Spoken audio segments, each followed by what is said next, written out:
नमस्कार, साम टीव्हीच्या आवाज महाराष्ट्राच्या या विशेष कार्यक्रमामध्ये आपलं स्वागत आहे।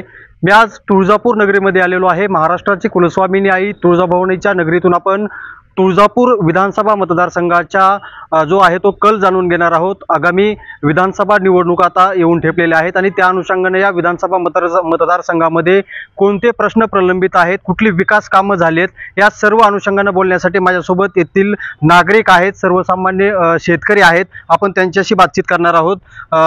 मला सांगा, कशा पद्धतीने तुळजापूरचा विकास झालाय का आणि कसं बघता इकडे एकंदरीत विकास आहे? विकास आहे तुळजापूर तालुक्यात। काय विकास झाला?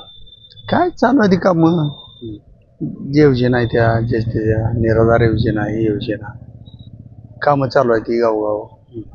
काय प्रश्न आहेत नेमकं? विकास नावाला विकास आहे म्हणतात, पण 46 लाख दिलं, 47 लाख दिलं, पण रस्त्याच्या जी काम ज्यासाठी पैसे येतात का ते रस्ता उघड लाव करतात आणि पैसे उचलतात। म्हणजे मी काय म्हणतो, रस्ता करणाऱ्यापेक्षा करून घेणारा दोषी असतो। जिथवर बांधकाम विभागाचे इंजिनियर चांगले नाहीत ना, तिथवर रस्ता चांगला होत नाही। कारण केमवाडीला 46 लाख रुपये आले रस्त्यासाठी, दोन टप्प्यात रस्ता केला, एक 30 लाखाचा, एक 20 लाखाचा, एक 6 लाख दुरुस्तीसाठी, तर 6 महिने सुद्धा टिकला नाही रस्ता। आम्ही त्या सुनील चव्हाणाबद्दल तक्रार केली, त्याचे काहीच केलं ना, आता संपत आलं।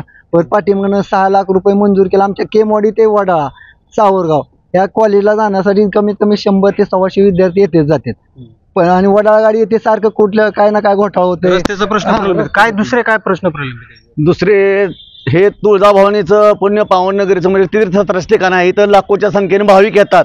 या भाविकाला चांगल्या सुविधा मिळाल्या पाहिजेत आणि या भाविकाच्या जीवावर अख्खं शहर, व्यापारी असू द्या, पुजारी असू द्या, गावातील तमाम लोक म्हणजे तालुक्यातील आसपासचे खाड्यापाड्याचे लोकांचा उदरनिर्वाह या भाविकाच्या जीवावर चालतो। तरी उजनी धरणाचं जे पाणी आहे ते लवकरात लवकर जर तुळजापूरला भेटलं तर भाविकाचा प्रश्न आणि तुळजापूरचा प्रश्न मिटल्यास एक नंबर विकास होईल असं मला वाटतंय। आमदार राणा जगदीशसिंह पाटील करतायत त्यासाठी प्रयत्न, काय वाटते, समाधानकारक प्रयत्न सुरू आहेत त्यांच्याकडून?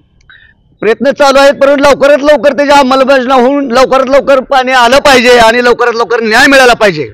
मला सांगा, शेतीचे काय प्रलंबित प्रश्न आहेत, शेतकऱ्यांचे नेमकं प्रश्न काय आहेत सध्या? आता प्रश्न बघितले तर शेतकऱ्यांचे अनेक प्रश्न आहेत, परंतु प्रत्येक जण फक्त शेतकऱ्यांच्या नावावर राजकारणाचा प्रकार करतोय, परंतु शेतकऱ्यासाठी कोणच काम करायला तयार नाही। अनेक जण म्हणतात मी आणलं हे, मी आणलं ते, ज्याचं कर्तव्य ते कर्तव्य पार पाडत असतात, परंतु मी आणला हा प्रश्न सोडून द्यावा आणि ते शेतकऱ्यांच्या प्रश्नावर अजून कोणच काम करायला तयार नाही। शेतकरी हा वंचित राहिलेला आहे। आणि तुम्ही आता पाण्याचा प्रश्न घेतला, मी आता जवळपास 10 ते 15 वर्ष झालं पाणी यायला लागले, पण पाणी कसं येणार आहे, कसं येणार आहे, कुठं येणार आहे? पाणी फक्त वर्षाच्या निवडणुकीच्या टायमालाच पाणी येतं आणि त्या टायमाला फोटोबाजी होते, पेपरबाजी होते आणि पाणी येणार आहे। पाणी हे आम्हाला येणार नाही। तुम्हाला माहित नाही 24 TMC पाणी आपल्याला येणार आहे, परंतु 24 TMC पाण्यातलं आता जे काम चालू आहे, सध्याची अवस्था आहे त्या कामाचं 7 TMC काम चालू आहे। मग कसं काय? नाही 7 TMC दादा, 7 TMCचं काम चालू आहे, त्या कामात बघा मग 24 TMC पाणी कसं येणार? मग 7 TMC आमच्या जिल्ह्याला पाणी पुरणार आहे का, व आमच्या तालुक्याला पुरणार आहे का पाणी? पाण्याचं फक्त नाटक चाललेलं आहे, परंतु अंमलात कुठलं चालेल नाही। जोपर्यंत पाणी येत नाही तोपर्यंत खरं नाही। ह्या लबाडाचं आमंत्रण जेवल्याशी खरं नाही। हे पहा, आजपर्यंत तुळजापूर तालुक्याला विरोधकांनी काय दिलं नाही, सत्ताधाऱ्यांनी काय दिलं नाही। आजपर्यंत ज्यांनी सत्ता भोगली, जवळजवळ 25 वर्ष भोगली, 30 वर्ष भोगली, त्यांनी तालुक्यासाठी काय दिलं नाही। आणि आजही ज्यांनी स्वतःला विकास पुरुष म्हणून घेतात किंवा जे विशेषण स्वतःला लावून घेतात, त्यांनी तालुक्यासाठी काय केलं नाही। आज सर्वप्रथम आरोग्याचा मुद्दा, आमच्या तुळजापूर तालुका एवढा मोठा असून, देवस्थान असून, आमच्यापासून 40 किलोमीटर अंतरावर सोलापूर आहे। तिथं सर्व सुविधा मिळतात, मोठे मोठे हॉस्पिटल आहेत, तिथं काही म्हणजे कुठलंही देवस्थान नाही, कुठलं काही नसताना तिथं मोठे मोठे हॉस्पिटल आहेत, सगळ्या गोष्टी तिथं सुखसोयी उपलब्ध आहेत। पण आमच्या तुळजापूरला देवस्थान नसताना देवस्थानाच्या मार्फत किंवा सरकारमार्फत कुठलीही व्यवस्था नाही। आज जरी आम्ही एखादा क्रिटिकल पेशंट ॲक्सिडेंट झालेला घेऊन गेलो, आम्ही रोडवर जर ॲक्सिडेंट झालेला पेशंट आमच्या गाडीत घालून घेऊन गेलो, तरी आम्हाला रेफर करून सोलापूर किंवा धाराशिवला पाठवलं जातं। ही कुठपर्यंत चालणार? म्हणजे आज आपलं स्वातंत्र्य मिळून 75 वर्ष झाली असताना सुद्धा तुळजापूर तालुक्याला ही अत्यंत भयावह परिस्थिती कुठपर्यंत चालणार, हे आम्हाला ह्या सत्ताधाऱ्यांना आणि विरोधकांना दोघांनाही विचारायचं आहे, एक युवक म्हणून या तालुक्याचा, की हे कुठपर्यंत तुम्ही आम्हाला, हे आमची दुर्दशा तुम्ही करणार आहात, की आम्हाला किरकोळ जरी आजार असेल तर आम्हाला सोलापूरला हलवा, पुण्याला हलवा, हे कुठपर्यंत आणि कशासाठी तुम्ही तालुक्याचा विकास करणार आहात? म्हणजे नेमकं काय करणार आहात? आणि आजपर्यंत केलंय ते तुम्ही काय केलंय? आणि सगळ्यात दुसऱ्यात महत्त्वाचा विषय म्हणजे आमच्या रोजगाराचा। आज आम्हाला शिक्षण घ्यायचं म्हणलं बाहेर जावा, नोकरी करायची म्हणलं बाहेर जावा. मग आमचं घरदार सोडून आम्ही आयुष्याचे 7-8 वर्ष शिक्षणासाठी बाहेर काढायचे. त्यानंतर जरी नोकरी करायची असेल आम्हाला तरी आम्ही बाहेरच करायची, म्हणजे आमचं आयुष्य बाहेर जाणार. आम्ही स्थलांतरित म्हणून आज पुणे मुंबई सारख्या ठिकाणी आम्हाला स्थलांतरित म्हणून वाकड्या नजरेने लोकलचे माणसं बघतात की हे मराठवाड्यातले आहेत, हे मराठवाड्यातले आहेत, हे तुळजापूरचे आहेत, हे धाराशिवचे आहेत. हे वाकड्या नजरेने त्यांचं आम्ही कुठपर्यंत बोलणं ऐकून घेणार. आमचे मित्र परिवार समजा पुण्यातला आहे ते आम्हाला एकदम दुय्यम नजरेनं पाहतात. आमच्याकडे पाहताना की हे दुष्काळी भागातले, हे ह्यांच्याकडे सुखसुविधा नाहीत, ह्यांच्याकडे शिक्षणाची सोय नाही, ह्यांच्याकडे रोजगाराची सोय नाही, ह्यांच्याकडे MIDC नाही, ह्यांच्याकडे कुठले प्रकल्प नाही, ह्यांच्याकडे पाणी नाही.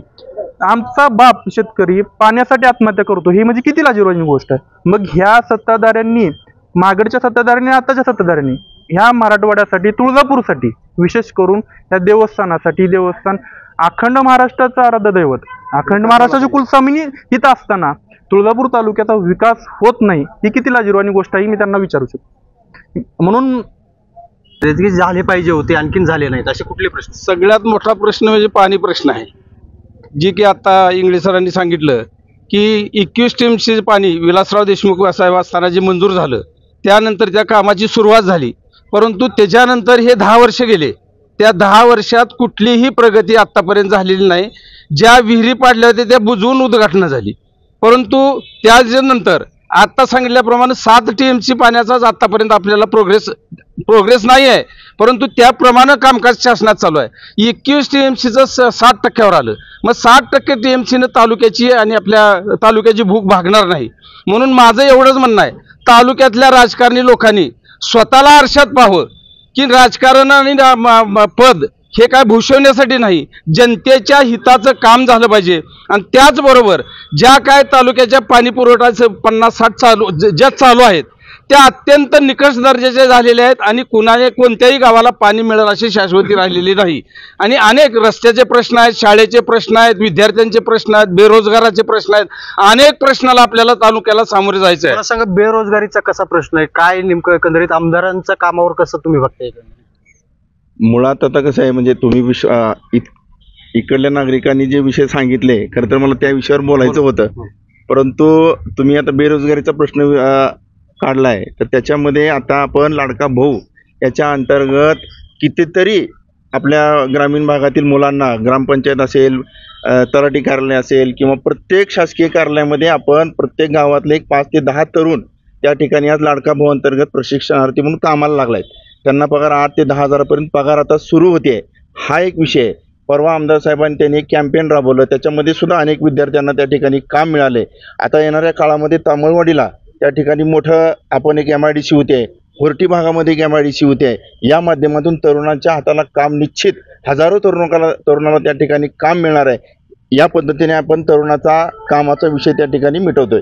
परंतु मगाशी आपण जे पाणी येत आहे, 21 TMC पाणी जे येत आहे, त्या पाण्याच्या विषयी आता नेते मंडळी बोलली, तर आमदार साहेब या भागामध्ये गेल्या 5 वर्षामध्ये आहे, 10 वर्षापासून काय झालं किंवा त्याच्या आधी काय झालं हा विषय आज आपण चर्चेला घेऊ शकत नाही. परंतु आमदार साहेब 5 वर्ष झाला आमदार आहेत, त्यातल्या त्यात सत्तेतले आमदार ते 2.5 वर्ष झाले आहेत. त्या 2.5 वर्षा काळामध्ये आमदार साहेबांनी काय केलं, आमदार राणा जगदीशसिंह पाटील साहेबांनी या कृष्णा खोऱ्याच्या 13,000 कोटी त्या ठिकाणी मंजूर करून आणले. आणि आपलं जे आज पाणी आलंय, या 21 TMC पाणी पांगरदरवडी डॅममधून शिंदफळपाशी आज तिथं एक पंप हाऊस पूर्ण झालं आहे आणि येत्या काही दिवसामध्ये ते पाणी आता आपल्या रामदारामध्ये पडणार आहे. त्याच्यामुळं सगळ्या मंडळींनी त्या ठिकाणी जाऊन पाहावं की काम कुठल्या स्तरावरती आहे, कुठल्या लेवलवर आहे, कॅनलचं काम पूर्ण झालंय. तुळजापूर मंदिर इथं आहे, अनेक भाविक या ठिकाणी दाखल होत असतात. मला सांगा, भाविक या ठिकाणी मोठ्या प्रमाणात कसं, कुठल्या सुविधा त्यांना पाहिजे? भाविकाला राहण्याची सोय. मला सांगा, तुळजापूरचे अनेक विषय मोठ्या प्रमाणावर चर्चेले येतात. मंदिराचे आणखीन भ्रष्टाचार असेल, त्याचबरोबर दागिन्याचं प्रकरण असेल, हे सर्व विषय कसे आहेत, नेमकं भाविकांना येणाऱ्या अडचणी कुठल्या? महाराष्ट्राची कुलस्वामिनी तर संबंध देशातील जेवढे हिंदू जमाती आहेत, जाती जमाती आहेत, त्या जाती धर्माचं कुलदैवत असलेली श्री तुळजाभवानी देवी, या तुळजाभवानीला अनेक भारत देशभरातून लोक येतात आणि श्रद्धेने या ठिकाणी धार्मिक विधी, कुलधर्म, कुलाचार त्यांच्या जातीच्या ज्याप्रमाणे केले जातात. या ठिकाणी जवळजवळ 2,000 पुजारी या भाविकांची सेवा सुविधा देतात. पण तुळजाभवानी मंदिर संस्थान हे एक महसूल खात्याचं व राज्य सरकारचा एक भ्रष्टाचाराचा मोठा अड्डा बनलेला आहे. या ठिकाणचे मागचे आमदार असतील, चालू आमदार असतील, या लोकांना इथला भ्रष्टाचार आजपर्यंत दिसलेला नाही. या लोकांनी या अधिकाऱ्यांना भ्रष्टाचाराला साथ दिलेली आहे. हे चालू आमदारांनी सुद्धा या ठिकाणी विधानसभेमध्ये कुठल्याही प्रकारचा आवाज उठवलेला नाही. यांना हा भ्रष्टाचार दिसलेलाच नाही. भ्रष्टाचारी या विश्वासाच्या पाठीमागं आज सरकार उभं राहिलं. या प्रकरणामध्ये सुप्रीम कोर्टामध्ये सरकारच्या वतीनं आज कंटमाप कोर्ट करून हायकोर्टाने या लोकांवर तात्काळ गुन्हे नोंद करा असा आदेश देऊन सुद्धा या ठिकाणी राज्य सरकारनं सुप्रीम कोर्टात धाव घेतलेली आहे. भ्रष्टाचाराला वाचवण्याचा प्रकार या ठिकाणी चालला आहे. या ठिकाणी लाखो भक्त आज तुळजापूरला दर्शनासाठी येतात. यांच्या सेवा सुविधासाठी यांचं नेते मंडळीचं नुसता घोषणेचा पाऊस असतो. या ठिकाणी प्रसाद योजनेच्या नावाखाली या ठिकाणी पैसे यायलेत, पण अद्याप कुठल्याही हेडला एक रुपयाही आलेला नाही आणि नुसतं राजकारण या ठिकाणी चाललेलं आहे. या ठिकाणी भ्रष्टाचारावर या आमदार लोकांनी लक्ष देणं आवश्यक आहे. सर्व जाती धर्माचे लोक, सर्व पक्षाची लोक या तुळजाभवानीच्या दर्शनासाठी येतात. त्यांना सेवा सुविधा देण्यासाठी कटिबद्ध राहणं आवश्यक असताना ते राहत नाहीत.